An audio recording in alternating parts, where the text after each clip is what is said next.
Hey, Chicago, what do you say? It's the CHGO Cubs Podcast. Luke Stuckmeyer, Cody Delmendo, also known as the greatest Cubs podcast in the world. At least that's what we're told. Some people say it. Don't let the facts get in the way of a good story. Yeah, we don't necessarily say it, but some people have been saying it. Look, Shane's here early. Shane Newbank's in here early and ready to go today. Garrett said, not missing once we found out we're grading the chat. Well, Garrett, we're going to see. We're going to talk about that. I think what we're going to do is we're continuing our report cards today. We'll talk a little bit about what we saw last night. Yesterday we graded the entire Cubs pitching staff, Cody. Cody went C+. I went C-. Today we're going to grade the Cubs offense from this season. I went B. And then I'm sorry. You went B. Excuse me. And then I said, if you averaged me and you out, then I guess it'd be like a C+. That's right. Excuse me. Cody. I gave credit where I thought credit was due. He gave a B. To which Michael Collada predicted it was going to be an A. And anyways, today we will grade the offense overall for the Cubs.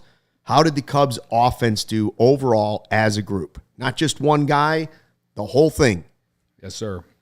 And then, as we discussed yesterday, we just threw out the idea, maybe we should grade the live YouTube chat, which is the best way to enjoy the CHGO experience. So go ahead and subscribe to the CHGO Sports YouTube page. Don't miss any of the shows. Get them all live. Get in on the chat. We like to read your comments. We like to read your super chats. Yeah. Garrett says, credit to me. See, now that's a right there, Garrett. That gets you on the top of the list. It does. Anytime you give credit to Luke or that's agree right with Luke, you get mentioned. See, Becky wants to know how I'm feeling. Now, see, that's kindness. Kindness should get some sort of a reward. Kindness gets you, it helps you on the grading scale. Yes. Yeah, that it does for sure. Mildly better, Becky. Mildly better. Yes, credit to me for being here. And me. I believe Ryan will be back tomorrow. I think Corey may join us as well tomorrow. So we might be 4 wide for Wednesday. It might be 4 wide Wednesday. 4 wide Wednesday. I like that. Yesterday was, what was Monday? What did we call it? We had a nickname for yesterday's show. Something. What did we call it? Magic Wand Monday. Magic Wand Monday. What is it? I just want to say Taco Tuesday, but we don't have any tacos, and it doesn't relate to the Cubs. But maybe I'll eat some tacos tonight. Yeah. Well, that's never the wrong answer. Yeah. Shane says, as long as it's the YouTube chat, he believes he deserves an A. If you count the Discord, he gets an F. As would I. I need to improve on the Discord. We keep saying that we are going to get Luke in the Discord, and then we never actually get Luke in the Discord. Yeah, you got my computer has to be opened. Yeah. And dealt with by what I like to call the IT guys. Yeah. Because Luke always forgets his password. I don't know any of my passwords. Yeah. I would give myself a D for the Discord because I'm just not active enough. And I want to be more active. It's just I am busy, and I can't go in every single day. Yeah. If I had to give myself an F for anything in life, it would be remembering passwords. Without question. That's if Superman has a weakness, and I'm not saying I'm Superman, but some people have, I would say remembering passwords is my kryptonite. I cannot do it. It gets worse every year. I like Brandon's comment, Talkman Tuesday. Oh. We could just talk about Mike Talkman every Tuesday for 2 minutes. Yeah. Why not? Remember the summer of Mike Talkman? There was a tweet yesterday I saw whatever they're called now on the X app. And the tweet was, brag about something you did in 2023.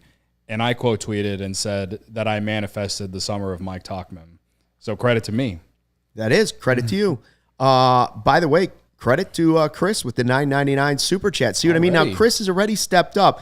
He knows that there might be grades coming and report cards for the chat. And one way to boost his rating going into that would be a quick super chat. He says, sick of the effing Bears, praying for something from my favorite baseball team. But hey, lesson I learned is don't expect much from any Chicago sports team nowadays. Boy, how Chicago has fallen. Isn't that true? Except for the CHGO softball team. Yes. Because we are the champions. Currently the only champion in Chicago. Currently, yes. Credit to us. Credit to our entire company. Yeah. That's right. And Cody and I for not playing. Yeah, because if we would have played, we would have lost. Credit to us. But you got to do your part. You got to know your role. My role was to not play. And my role was to not play and celebrate and then brag about how we won on social media after we won. That's right. Barb, we are live. We are live. We are live. Monday through Thursday, live shows, 1:20 in the offseason. Let me tell you what else was live at Phillies game last night. I'm not a Phillies fan, okay? Let me get that. But you can't deny that team is a vibe. Yeah. If there's a team in the postseason that's a vibe, it's the Phillies. And I like to call them, you know how we like to call Miller Park Wrigley North. And we like to call Arizona Wrigley West or Colorado Wrigley West. Yep. I would like to now start calling the Philadelphia Phillies, if we could rename that franchise, the Shoulda Been Cubs. The Shoulda Been Cubs. The Shoulda Been Cubs. Schwarbs leads off, first pitch home run. I can't take much more of it. Right? I can't take much more of it. To see him going around the bases and the heavy metal sign and everybody, he's so Philly. No, he's so Chicago. He's blue collar Midwest. Yeah. Yes, but then Castellanos hits a homer. And he's a vibe. You know, the shirt's 3/4 of the way open, and he's got the medallions on and double or triple chaining it. And then Harper hits a home run. I believe Harper and Schwarbs both 420. I don't know what that means, but both home runs were 420, I was told.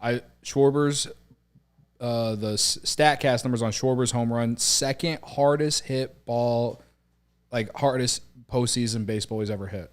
The hardest one was the one he hit last scoreboard, year. No? No, I thought it was. I was hoping it. It was the scoreboard. Well, that was the hardest hit ball in the history of baseball. That's why they didn't say that. They meant in the history of the game. According to StatCast, his hardest hit ball was the one he hit 488 feet last year in October for the Phillies.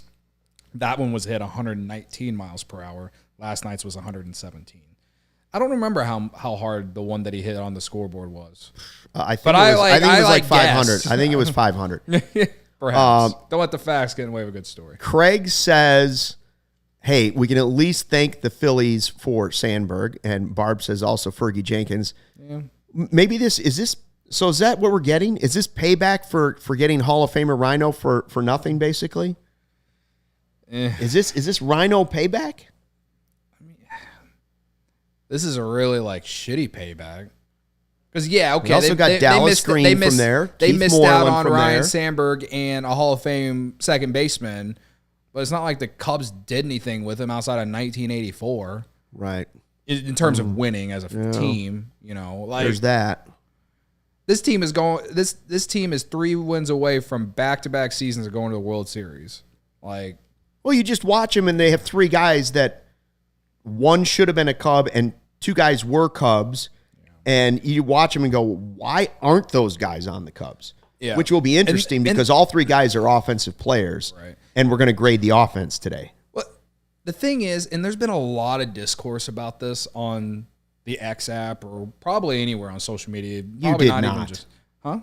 Did you just call it the X app? I've been calling it the X app. Ever since I started paying for the X app, I call it the X app. Oh, you don't want to get in trouble. Well, I'll call it Twitter. Okay.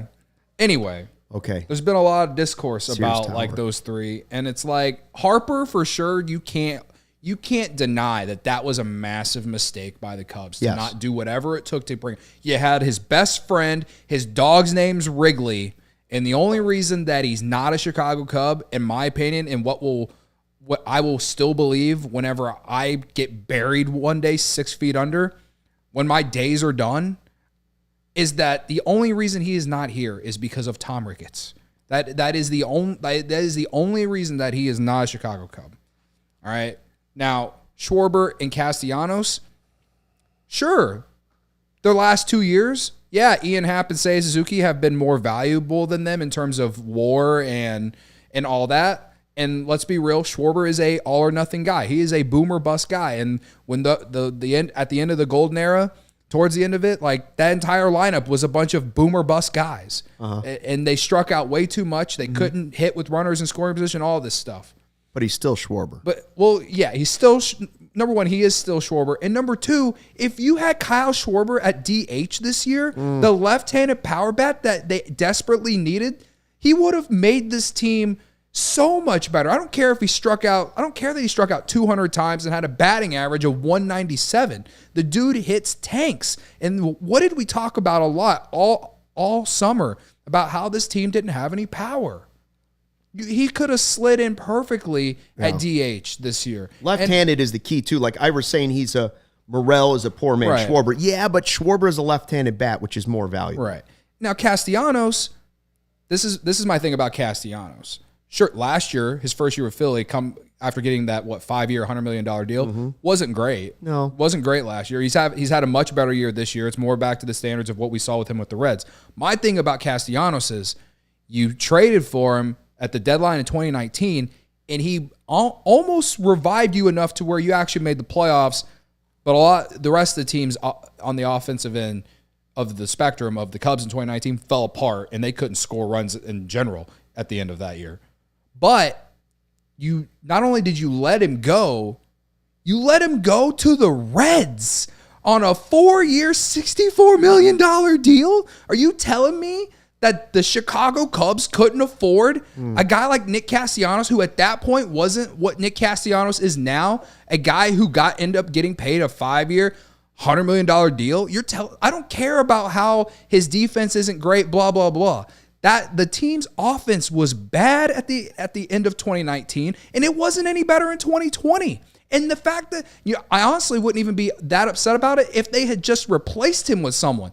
They didn't even do that. They went into 2020 with basically the same guys. They ran it back 2 straight years. After 2018, they signed, instead of Bryce Harper, they signed Daniel freaking Descalso. And then after 2019, they let Nick Castellanos walk, and they signed freaking Steven Souza Jr. I don't care that they only played 60 games in 2020. The fact of the matter is, before the whole pandemic and everything happened, we were planning to go into 2020 with that.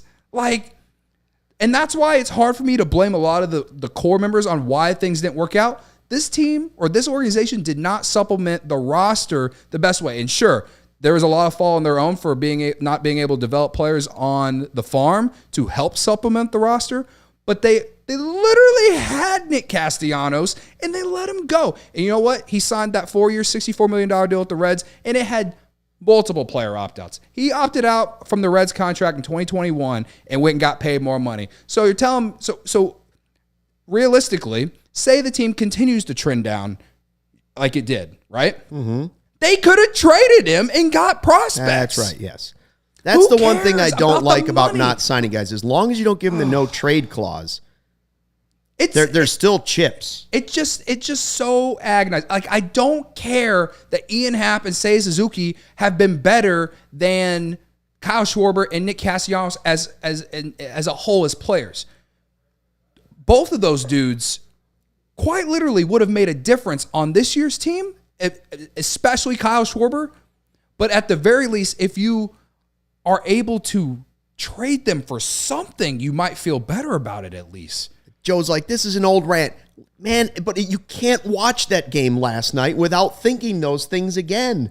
Right. That's the problem is I can't watch playoff baseball. I'll watch the Phillies game again tonight, and one of those guys will hit a home run, and I'll go, oh, man, what are they doing?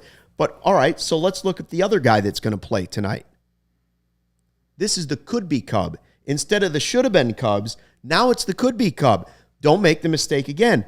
Aaron Nola is going to pitch tonight. Could be Cub. Going to hit free agency. Who is this guy? 12 2/3 innings and 12 strikeouts in the postseason already. Not bad. 1.42 ERA in the postseason so far. So then I looked and I was like, all right, well, who's Nola this season? Who exactly was he? Well, his ERA wasn't the best. Wasn't like spectacular, but it was top 20 in the National League. So I guess if you count ERA as your number one, again, I don't believe in just going with one statistic, generally speaking. Like one stat's a little dangerous to just say, well, look at that. Even WAR sometimes can be a little. All right, he was 18th. He was 8th in strikeouts in the National League, and that is and 7th in WHIP. So now you have 3 things that in the National League he was a top 20 pitcher in. You can fit that guy into your rotation. especially the strikeout part of it. I'm interested to see what he does tonight. Like, to me, it's over. Like Joe said, it is over. We can't go back and get Harper. You're right. They can't go back and get Harper. They can't go back and get something for Schwarber if they're going to let him go away. They can't go back and outbid the Reds for Castellanos, but they can keep an eye on what Aaron Nola is doing in the postseason. Sure. And maybe he's that extra arm that they're looking for. Maybe. Yeah. I'd maybe like something even bigger than that. But Aaron Nola wouldn't make the Cubs rotation worse next year. I know that much. Yeah. And I don't think, if you were to sign him, I don't think his contract would be prohibitive to the team. And by the way, the Phillies are doing all this without Rhys Hoskins, who's another guy that I would. He'd be like a kind of like what Bellinger was this year. A little bit. Only he's coming out. It's an injury thing, and it's like ACL or whatever. He hasn't had the super downslide that Bellinger had, but he'd be interesting for sure. I'm sorry for going on like the rant. I can't help it. I can't help it. I didn't intend to come in here and rant about it. It's just that Luke brings it up and it fires me up. Well, that's how I feel watching the game. Right. It fires me up, man. Like, again, at the current moment, would I rather have Seiya Suzuki and Ian Happ in the corner outfield than Kyle Schwarber and Nick Castellanos? Yes, I would. Overall, they're better players than Nick Castellanos and Kyle Schwarber. But you can't tell me that at least one of those guys playing DH for this team the last 2 years wouldn't have made those teams better. That's the thing. And I don't care that Schwarber had a bad 60 games, bro. He had a bad 60 games and you let him and you non-tender him. Again, that's on Tom Ricketts to me more than it is on the front office. Like this is from I read a tweet last night from Full Count Tommy. He's a great Cubs Twitter follow. And he said something along the lines of like, this postseason or this game just happened to be what Cubs players got away thanks to Tom Ricketts game or whatever. Yeah, the ex-Cub factor game. Yeah, and it's just the fact of the matter. And I'm someone who doesn't scream and yell about ownership every single day on this podcast, but there is no doubt that Tom Ricketts had a big impact on how things were being done after the 2018 season. There's no doubt. Because I just don't think Theo and Jed are that dumb. I just don't. I refuse to think that they are that dumb to run it back multiple years like that. I don't believe that. Godfather says Philly's owner went out and paid for an all-star team. You're not wrong about that. Like, people say throwing money. It works. Tom has said it, and he's not wrong. He has said throwing money at an offseason or free agents isn't necessarily a guarantee that you're going to win or a way to win. And It's also not a way to guarantee you're going to lose. Right. Because the Phillies and Rangers have spent big money, and there they are. Yeah. It took the Rangers an extra year. Both teams, it wasn't like. Yeah. But certainly the Rangers, the first year, it definitely didn't work. The Rangers, they're a little bit different from the Phillies because last year, even though things weren't going well, they still had like 5 or 6 guys in the top 100 of the MLB pipeline. And so you've seen that team grow on top of the fact that Corey Seager and Marcus Semien have been great for them, right? Now the Phillies, Bryce Harper is a generational talent, and they have great pitching, and they just been kind of plug and play types of guys. Like JT Realmuto has been one of the best catchers in baseball for years, and they know who they are. They hit bombs. They hit homers. And in the postseason, if you do that, you can win, especially if you have the pitching. Because if you've been watching or listening to this podcast since March, I said something along the lines of I think the Phillies are going to miss the postseason this coming year because I didn't believe that they had a good defense. Well, their pitching's pretty good. The pitching's good, but I still didn't like their defense. Well, they finally they haven't been playing Schwarber at all in the field.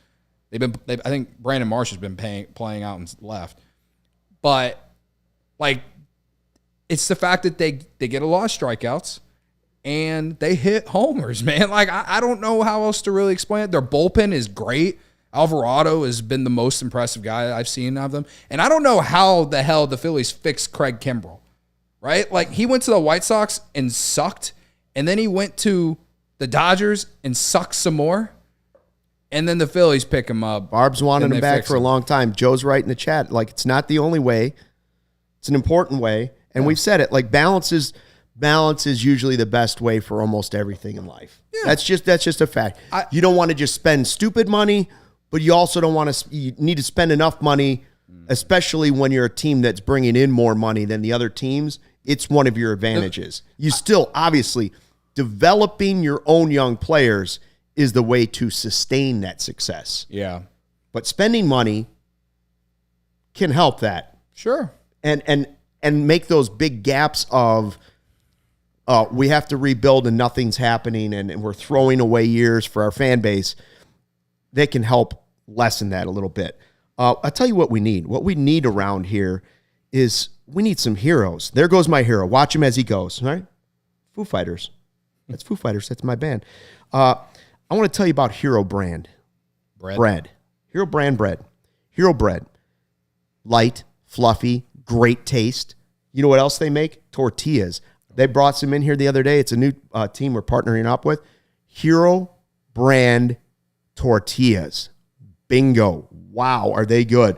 Fluffy. I'm not necessarily counting carbs and all those things, but if I can make what I'm eating healthier and the taste is better, why wouldn't I? So that's what I really love about it. And I'm not trying to do that. Maybe you're trying to get a little more fiber into your diet. Maybe you're trying to get a little more protein in your diet. Listen, this stuff is good. It's the texture. It's soft. It's fluffy.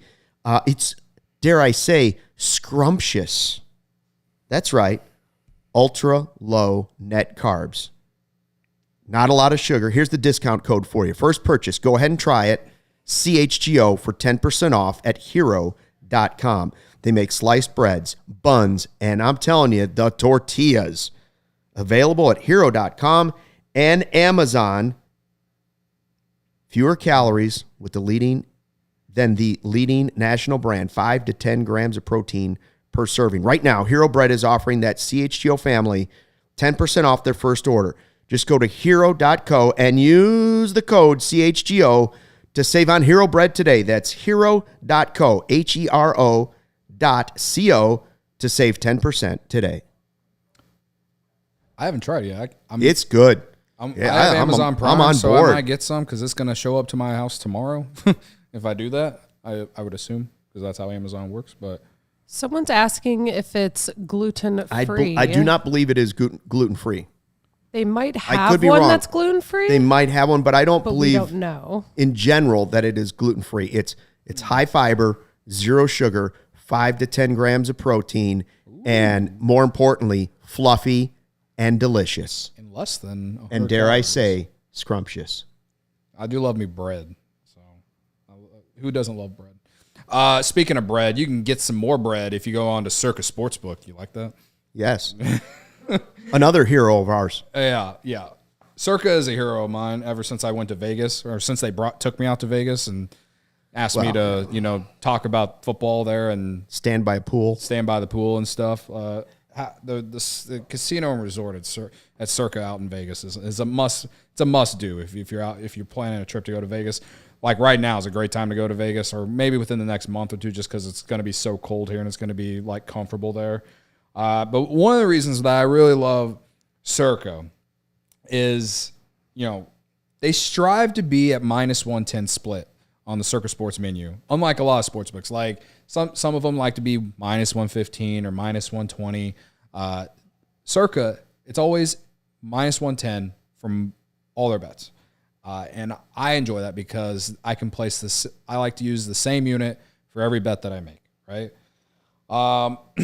Some other things is they don't limit players based on their winnings. Like if you're like me this past weekend betting college football from 11 a.m. to 10 p.m., one might say I got hot at like from 3 p.m. all the way to 9 p.m. And you know what? They didn't take anything away from me in terms of like some boosts or stuff like that. Everyone's getting the same stuff. CIRCA treats everyone the same. And then finally, their customer service is top notch because a lot of these other sports books, they use like chat bots and stuff and they don't even really help you. CIRCA, they have people right from Vegas that will talk to you through a chat. And that makes the process so much easier. Edward in the chat says, CIRCA Sportsbook, Illinois, awesome. It is. You got to go up to Waukegan. I haven't been there yet, but I plan to go there probably for college basketball season because I'll probably be placing some bets on my favorite college basketball team. Waukegan, by the way, starts with a W. W. So download the CIRCA Sports Illinois app at circasports.com/Illinois-app to sign up today. Also be on the lookout for CIRCA events, watch parties, and tailgates. If you or someone you know may have a problem with gambling, call 1-800-GAMBLER, text GAMB to 833-234, or visit areyoureallywinning.com. CIRCA's been at every one of our Bears tailgates, and they're like the nicest people too. Yeah, I've met the few of the people that are always at their tent, and they're super nice. They always have giving away merch and stuff too, and I'm wearing one of their hats right now, actually. So givers, they're givers. They're givers.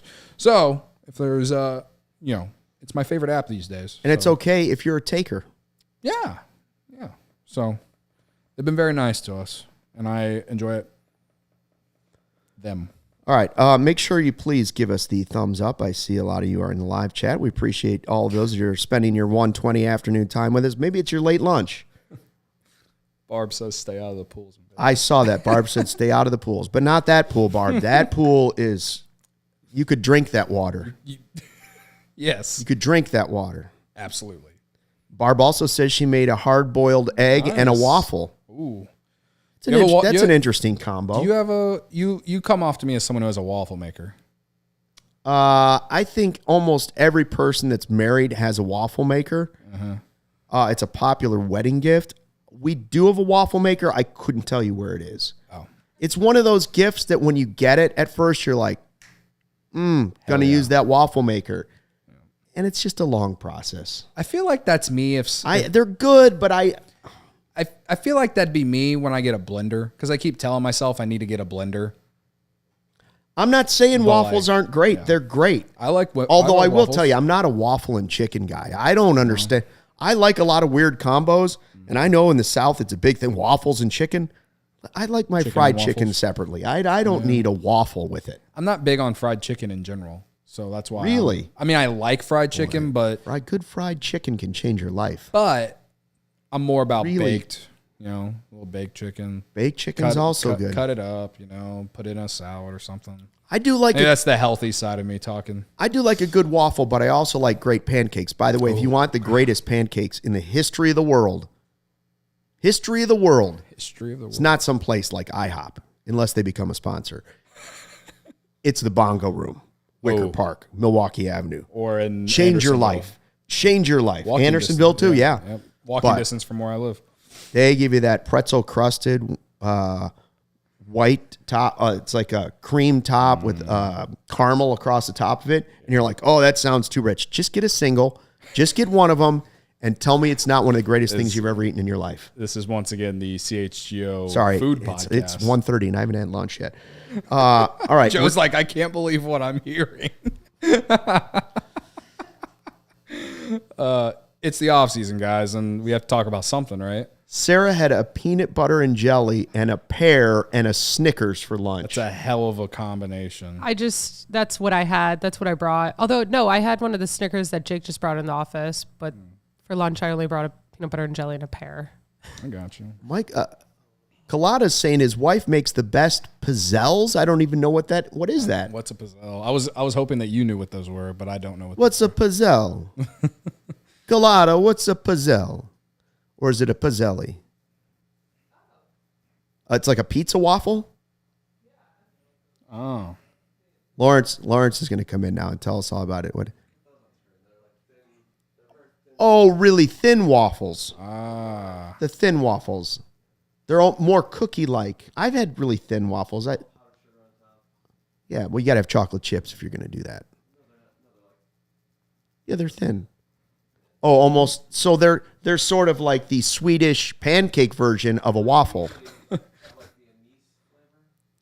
Godfather says it's an Italian cookie, really, more than it is, Joe says he can't believe I don't like fried chicken. It's not that I don't like fried chicken. It's just not my go-to choice for chicken. Right. Like, I like fried chicken.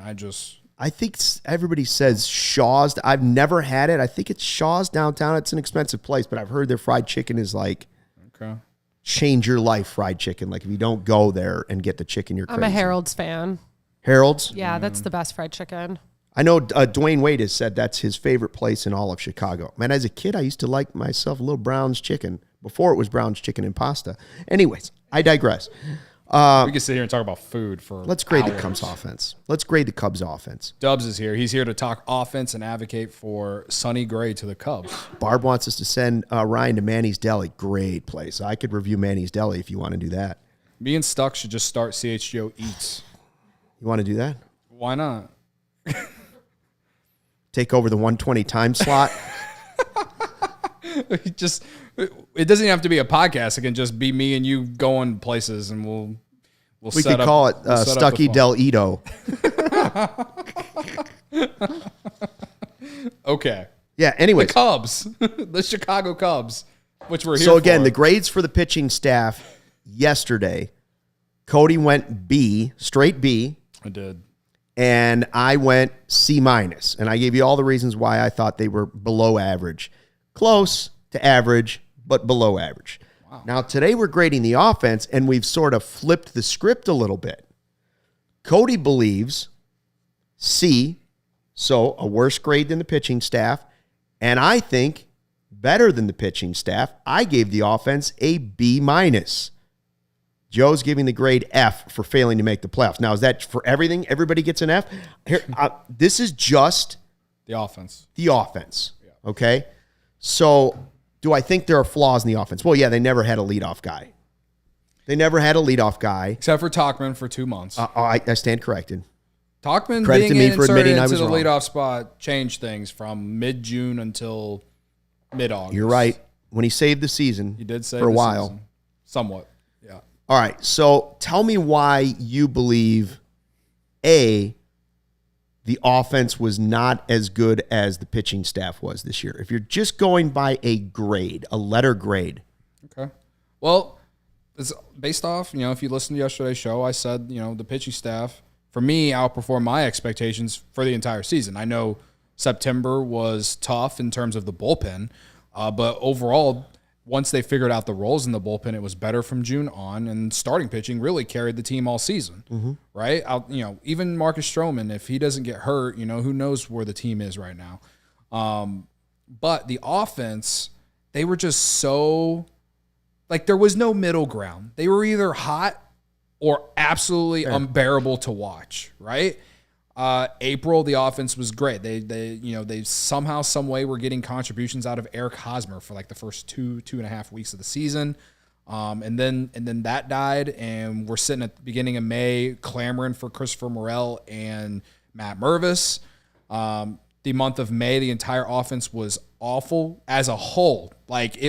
May was awful. They went 10-18 in May, and legitimately, the offense was the sole reason why they struggled in May, in my opinion. The pitching was great in the first half of the season. May, they couldn't hit with runners in scoring position, and everyone was slumping. Nico and Dansby had great Aprils, but they started to come back down to what they normally were, and they weren't hitting with runners in scoring position. No one was. And Cody Bellinger got hurt, and, Tauchman came up, and he provided, a nice little spark that really didn't take off until June after they got swept by the Angels when he got put in the leadoff spot. But overall, you can look at Eric Hosmer, you can look at Trey Mancini not playing well at all, being a negative WAR player. Tucker Barnhart was, I don't know. I didn't have high expectations for Tucker Barnhart, and I didn't think he was going to hit anyway, but, he got way too many at-bats. I forgot about all of this. Yeah. I sort of blacked some of it out. I mean, unfortunately, the VR era. The VR era, I just sort of blacked out some of the. As I always say, what do I say? Never forgive, never forget. Well, yeah. I just don't forget things, guys. I know you're petty sometimes. Yeah. So because of that, I also remember all the times that I want to forget, but I can't. Nobody can hold a grudge like Cody Delmendo. You're right. So, May was awful offensively. The offense got better in June, but it was still, just very eh. And things didn't really take off for the offense until Cody Bellinger came back. And once he started hitting the ball out of the ballpark, it felt like everyone else started to follow. Tauchman got hot. Dansby and Nico were playing fine. But Seiya was struggling, and Ian Happ, he was even struggling too.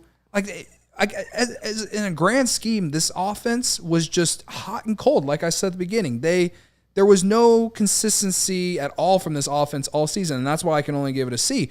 And let's be real, the offense is a massive reason why they didn't make the playoffs, why the September collapse happened. Yeah, I can sit here and blame the bullpen for the amount of blown games, but shit, how many games where they only score 2-3 runs and they got great starting pitching and they lose by 1 run because the bullpen blows it? Well, at the same time, if you score more runs, you're not putting the bullpen in a spot to where David Ross is having to use his high leverage guys every single day. That's why we didn't see a lot of Luke Little. That's why we didn't see, more guys get other opportunities to give guys a rest. You know what I mean? So to me, again, yes, the bullpen really was taxed in September. But to me, at the end of the day, the offense is the reason to me that they didn't make the playoffs because they just weren't consistent enough. And if they didn't get what they got out of Cody Bellinger and the 2 months out of Seiya Suzuki at the end of the year, this team would have been way out of it before September even came. So while there were great strides and there were great performances individually by guys, as a whole, the reason that this team didn't make the postseason is because of the offense. Now, I will say going into the season, we said it would take the offense to get them into the postseason, right? We thought there'd be enough pitching. I would say the pitching wasn't quite as good as we thought it would be, and I thought the offense was slightly better.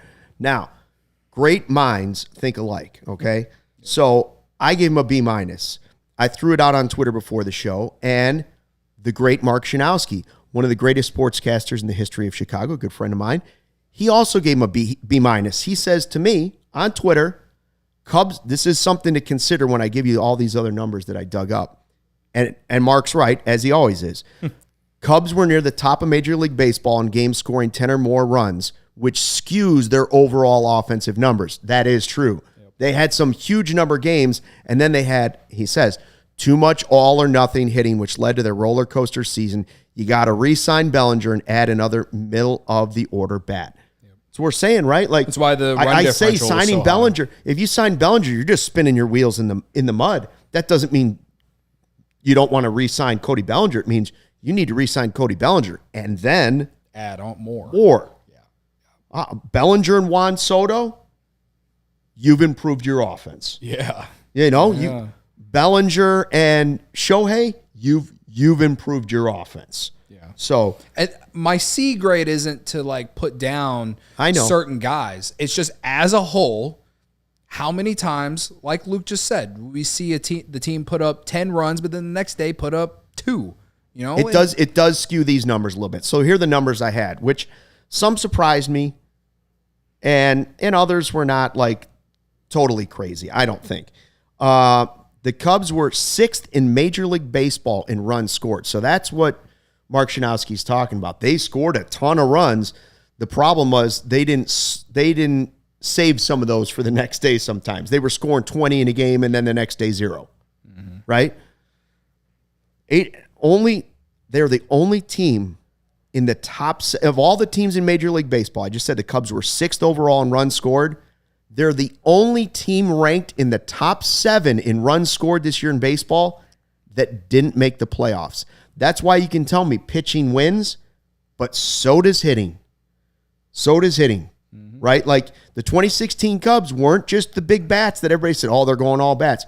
They also had pitching. It's balanced, guys. You got to have everything. So they were actually 3rd in the National League in runs scored this year. Now, that is a huge jump from what they did a year ago. They were 22nd in baseball in runs scored. How did they do it? Cody said, Bellinger in center and at right, or Bellinger in center and at first base totally skew those numbers because you had nothing at first base last year and you had nothing in center field when you had Rivas and Ortega and like the right? Yeah. Schwindel, you just got nothing. And all of a sudden you throw in Cody Bellinger playing at almost an MVP type level, and that greatly changes things. And then Tauchman did his part too. Other guys did. And then we had Seiya Suzuki show up at the end of the season to also start to skew those numbers. Now, they were 8th in OPS. All the top 8 teams in Major League Baseball made the playoffs. If you're top OPS, you all made the playoffs. Yep. Okay. This is just pissing me off now. So they were 6th in on-base percentage. They were 8th in stolen bases. Here's where they fell short. It's what we keep talking about. Now, were they better at home runs? Yeah, we knew. They had 6 guys hit 20, right? Yeah.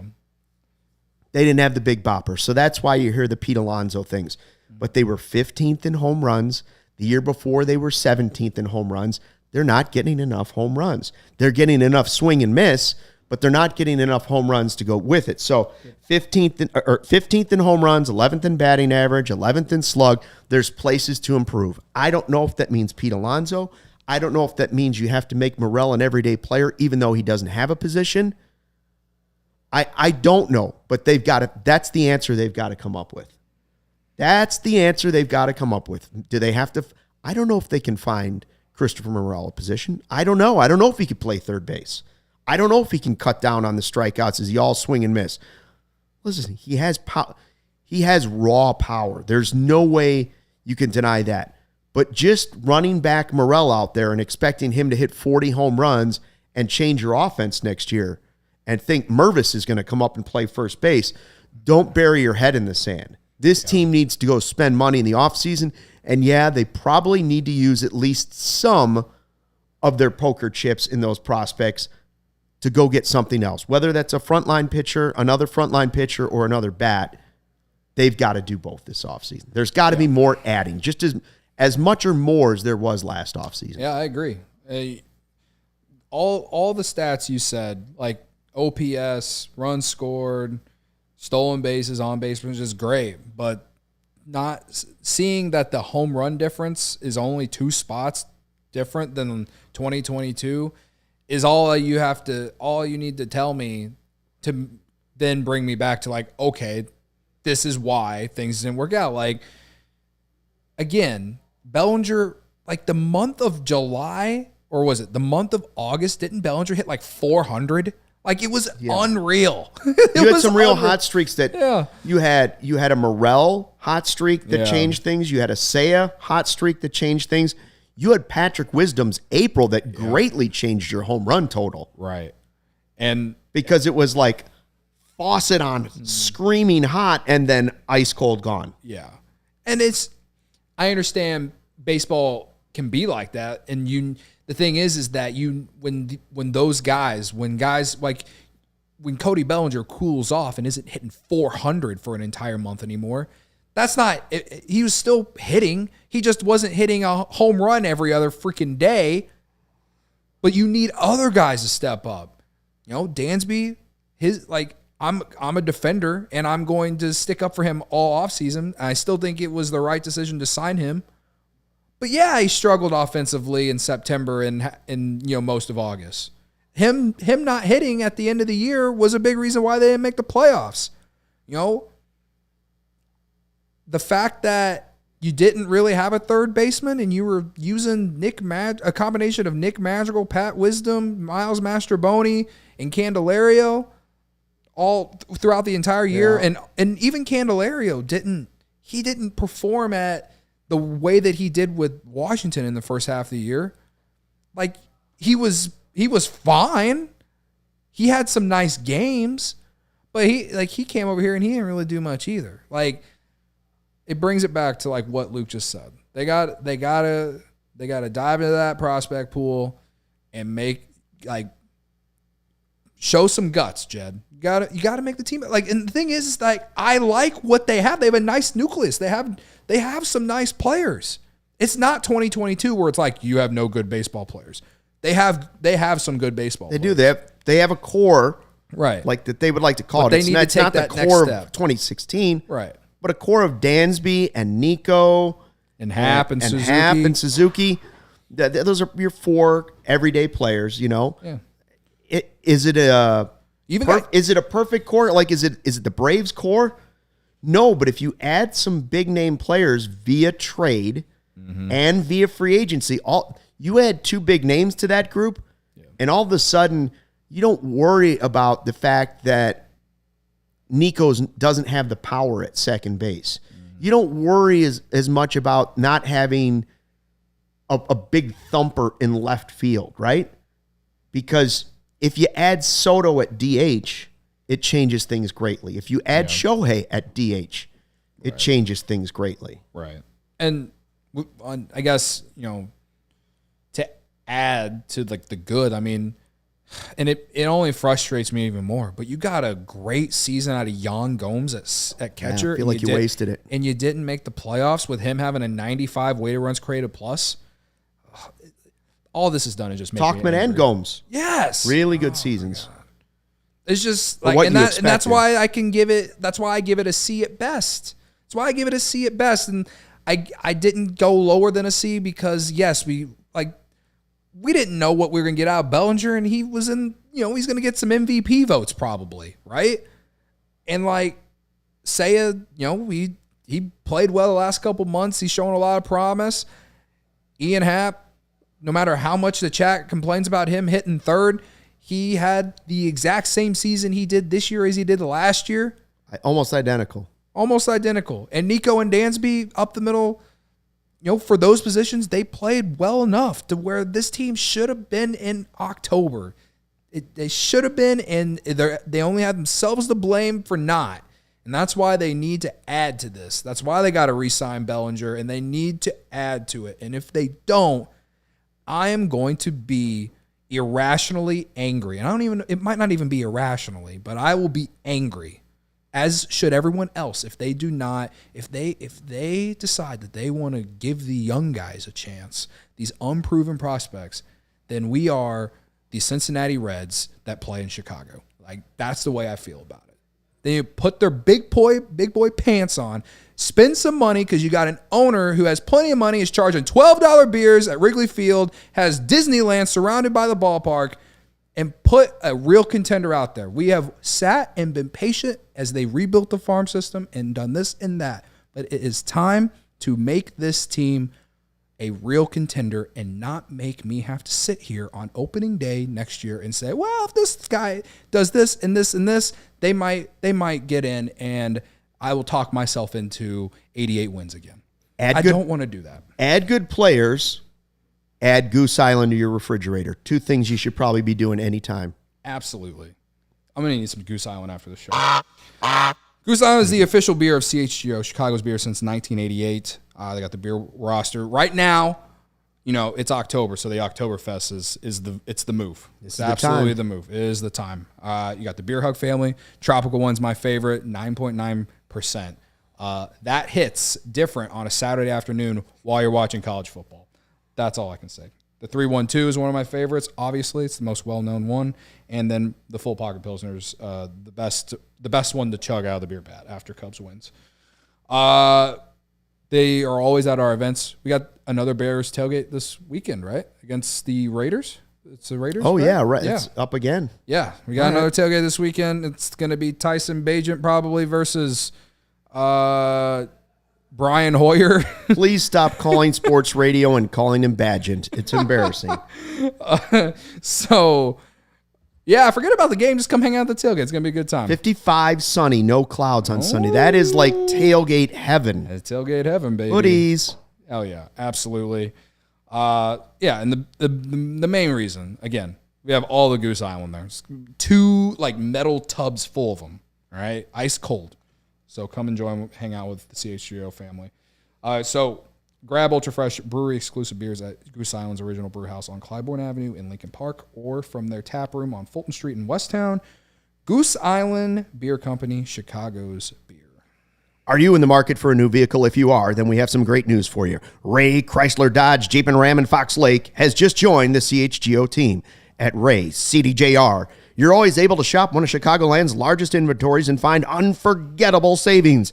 And right now, during Ram Power Days at Ray CDJR, only in Fox Lake, you're able to secure 0% financing or 17% off new Ram models. But that's not all. Now through October 31st, Halloween, explore their newly renovated showroom and take advantage of a limited time 7-year anniversary savings sale. So if you're in the market for a new vehicle, then you have to check out the team at Ray Chrysler Dodge Jeep and Ram because they are the only team we recommend. Visit them today on Route 12 in Fox Lake. For more information, visit Ray CDJR in Fox Lake or raycdjr.com today, serving the community since 1963.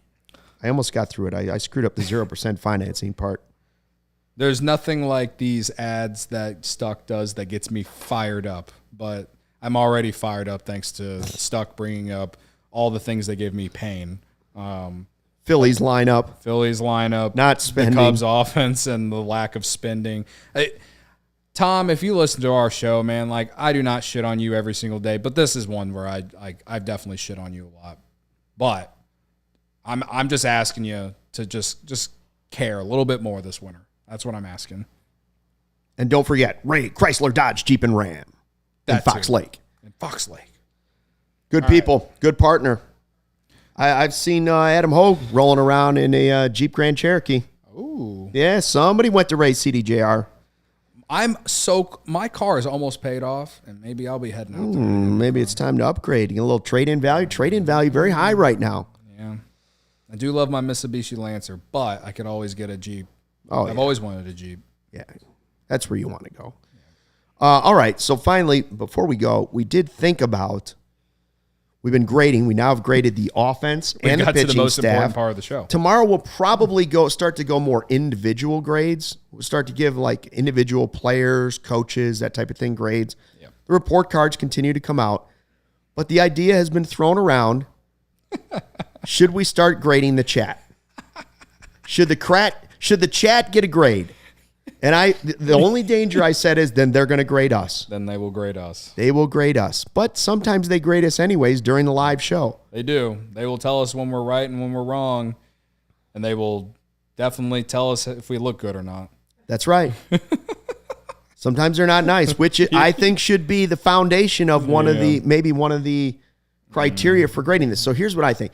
I think if we're going to grade, and I would like to know what the chat thinks, if this is fair. Yes. But I think if we are going to grade the chat, we won't go letter grades like the players. Yeah.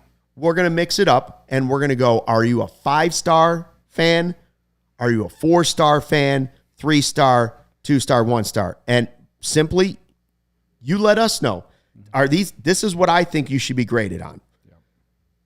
1 star, are you in attendance? How often are you in attendance? How often are you here? How often are you in that live chat? Because that's important. We do like the people that are out there listening just in podcast form. That's also gets a star. But how often are you live in the chat, commenting, right? Yep. Are you a diehard? Do you have the diehard card? I don't know. Are you a diehard? Yeah. How often? Have the merch? Do you have the merch, or do you like to fire out super chats? Or do you do both? Chris was a guy that fired out a super chat today, knowing that his grade is coming potentially soon. He said, listen, there it is. Again, he said, sick of the effing Bears. That's okay. It doesn't matter which team you want to talk about. It's still a super chat. It was still 9.99. And now here's one that I think is important because we're not rocket scientists here. We're not NASA. We have one guy, Brendan, who could work for NASA. Hell, we better. And Corey will remind you that he went to Michigan every time you talk to him. But the rest of us. And I don't even know if I'm telling you facts half the time. So. Right. Don't let the facts get in the way of a good story. And most of us are C students at best. And Ryan went to Missouri. It's a party school. They say they're great at journalism, but come on. But it's in Missouri, though. So. It's in Missouri. It sounds like misery. Misery. Yeah, that's what KU kids call Mizzou is misery. We beat them at everything. See now, and so I want to know, if you're in the chat. Just throwing shots. Yes. Yeah, are you funny or informed? Either one's okay with me. Either be funny or be informed. Now, if you're both, that definitely gets you a star. And finally, for me, the 5th criteria, do you agree with me? So Craig's already got a star because he agrees with me. What do you think? Are those the 5 stars of chat life? Yeah. Or is there something we should... Dubs likes the scale, so he thinks it's fair. Dubs is ready to be judged on that scale. I'm ready for Collada to yell at us for giving too many 5 stars. I'm ready. I'm ready for Collada to... He's going to judge us for all the 5 stars that we do give out. Because I do think that we are very, very nice. Yeah, see, the grades are already coming in. I believe it's Barb's giving Cody an F for the 17-second beer chug. I feel like she leaves that comment every day. I think Collada said yesterday an F for the spit up that he believes sent the team into a tailspin, which we know is not true. Becky says Luke is a good person. See, that's kindness again. Yeah. Becky just got herself a star. We could give out the little gold stickers like in grade school. Yep. We could have a tote board up here. I like that idea. A chat tote board, and when somebody says fits one of the criteria, we put a gold star by their name throughout the season. Ooh. For next year, do that? Yes, throughout the season. Maybe we start in the off season. Right. Either a good comment or says something nice. Maybe something informative. Niren likes to come in with the heavy research. Yeah. I love how Robert says that he agrees with Ryan. But Ryan's not here, and I feel like if Ryan's gonna listen, when he listens to this today or tomorrow, whatever, he's gonna be like, "Man, I wasn't even here for that." That's all right, Rob. But thank you, Rob. Agreeing with Ryan, that's nice. It's a nice comment. Yeah, it is a nice comment. It does help you on the scale. Now, Chris has I don't know what that means. No one wants to agree with me. I don't blame you. Chris has some sort of arrow asterisk. Oh, that's because he's correcting himself. He said he said hi. I super chat every time I join. That's just when people put a star over it. It's like a correction with texting. Thanks for dumbing it down for the oldies, the old heads. Yeah. He super chats every time he comes in. That is true. He does send more super chats. That's not the first time we've seen him. Exactly, Dubs. The stickers, just like David Ross did for sale. We get you a 3-ring binder. Yeah. And maybe I just hold it. Maybe it's not a tote board. Maybe I have a 3-ring binder with everybody's name, and I put down a little gold sticker or star every time something good happens. Becky, you guys are good people. Now she's got 2 stars. She's helping herself out there. Rob says I wear deodorant every stream. That's showing respect. Well, now wait a minute. There it is. That's good, Rob. See, sometimes there's things that we don't know. Yeah. But you got to point them out. There's the only way we know, like that you're wearing deodorant or pants. You got to let us know. Oh, gosh. So thank you. CHGO Godfather Michael Collada says, except for my plantar. I think he's saying he's supposed to say fasciitis. He gets 5 stars. He gets 5 stars. So for injuries, he was a 4-star. Chatter. Dub says he's a Delmetrics guy. That probably gets you a star. That's definitely at least. I'd say 3 stars for me. Don't let the facts get in the way of a good story on how I rate people, but that's at least 3 stars. What do you say we cut this short of 1 hour for the first time in a long time and do it like 1 minute short? Okay. Should we do less than 1 hour or should we go exactly 1 hour? It's at 58:45 right now. Oh boy, we're close. We're going to be real close. Barb says she gives Brendan an A for his charts. Brendan's going to take See, that's a funny, Barb. That's a star. Yeah. Trapper keeper. I bet Cody doesn't even know what a trapper keeper is, Robert. We're at 59. Do you know what a trapper keeper is, Sarah? Isn't that like in middle school when you would put all your notebooks and folders in? A trapper keeper, yeah, it was like a 3-ring binder type thing that held all your folders for your different classes, and it was a brand. It was a trapper keeper. It was all the rage. Yeah, I had one of those too. It was all the rage. I'm not too young. Brendan's hair gets an A. Dubs, you're cracking me up with that comment. That's hilarious. What did Dubs say? He said, I think Ramon Delmendo should get a grade. Cody. He's talking about my dad because he saw my post on Facebook. He's leaving you a lot of voicemails, huh? Dad's leaving you a lot of voicemails. There's nothing better when your parent or family member calls you and is like, "Hey, this is so and so," and it's like, it's not like caller ID has existed for decades. Right. It's just funny. First thing I said to you when we came in the office today. It is. I mean, my sister does it. Thanks for checking out the CHGO Cubs podcast. So we're rating someone tomorrow. I haven't decided what do you want to rate tomorrow? Who do you want to grade? I like to do one that was like maybe either a hot cold button, like right up somebody that's one way or the other, and then somebody that's maybe gonna get some controversial grades. Somebody that like is down. I don't want to just do Steele and Bellinger tomorrow. Well, I was talking about the chat. I was like, who are we grading for the chat you want to do the chat? Should we do the chat one person a day? Yeah. Or maybe a couple grades a day? Just like we were going to do a player a day, you know? As far as a player, I would like to start. We'll have to see. They got to show up. If you're there, then you might get a grade. Okay. Personally, I think we should do Steele tomorrow. You want to do Steele? I want to do Steele tomorrow. And all right, Steele, and how about a player that maybe is down the middle grade? Then we're not sure. Someone that might get a hot cold.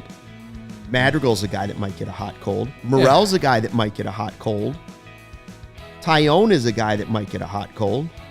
We can do Morel because that one's not going to make me as angry as Madrigal or Tyone will. So tomorrow we grade Steele and Morel with Corey and Ryan, Cody, and I. 4 of us will do it. And we'll grade a chat member. We might grade our first member of the CHGO Cubs chat. Who will it be? Which chat member? I don't want to be here. Will get a grade. I don't want to be here. Tell your friends, tell your mom, tell your dad, tell the rest of your family, tell your parents' families, which I guess is your family too. But got to go. We're over an hour. Thanks for checking out the CHGO Cubs podcast back here live at 1:20 on Wednesday. Wild Card Wednesday. We'll see you then. Have a great day. Fly the W. We all silly like the mayor.